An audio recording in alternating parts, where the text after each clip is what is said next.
Major turn आया है वो आपके साथ शेयर करना जरूरी है। आप सबने देखा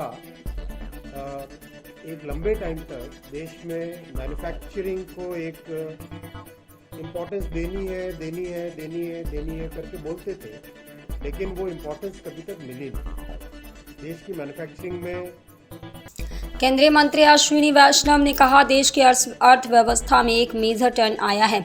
जब पीएम मोदी ने मेक इन इंडिया का उद्घाटन किया तो वो बहुत बड़ा टर्निंग पॉइंट था। तब भी हमारे विपक्ष के लोग इसकी बहुत आलोचना करते थे।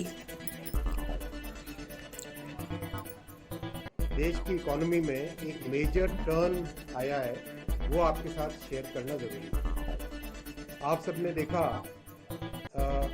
एक लंबे टाइम तक देश में मैन्युफैक्चरिंग को एक इम्पोर्टेंस देनी है करके बोलते थे, लेकिन वो इम्पोर्टेंस कभी तक मिली नहीं। देश की मैन्युफैक्चरिंग में करीब आज़ादी के 40-50 वर्षों तक, आज़ादी के बाद में 40-50 वर्षों तक मैन्युफैक्चरिंग कंसिस्टेंटली या तो डाउन हुई या तकलीफ़ों में आई।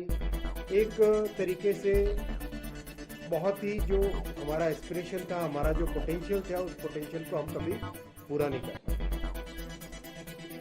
आप देखेंगे जब मेक इन इंडिया पीएम साहब ने लॉन्च किया, जब मोदी जी ने पीएम साहब ने जब मेक इन इंडिया लॉन्च किया, वो एक बहुत बड़ा बोल्ड स्टेप था, एक बहुत बड़ा टर्निंग पॉइंट था, एक थिंकिंग में चेंज लाने का था।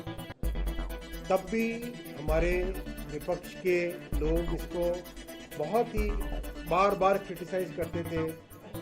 अगर आप कांग्रेस का उस समय का मैनिफेस्टो उठाएं, उसमें भी लिखा होता था कि मेक इन इंडिया करना चाहिए, लेकिन जब मेक इन इंडिया पीएम साहब ने लॉन्च किया तब उन्होंने इसका क्रिटिसिज्म किया। यानी जो 50-60 वर्षों तक कांग्रेस की पॉलिसी होती थी वो उसी में परिलक्षित होती रही, वो उसी में रिफ्लेक्ट होती रही कि मेक इन इंडिया का भी विरोध किया।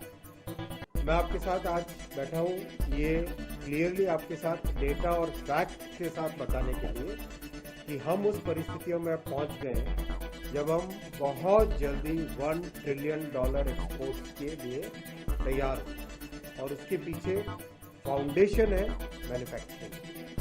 मैन्युफैक्चरिंग, मेक इन इंडिया की सक्सेस, डिज़ाइन इन इंडिया की सक्सेस, इनोवेट इन इंडिया की सक्सेस, और सीरीज ऑफ प्रोग्राम्स जो उसके बाद में लाए गए, सीरीज ऑफ सिंप्लीफिकेशंस जो किए गए, एक तरीके से ये उसका पूरा रिफ्लेक्शन है।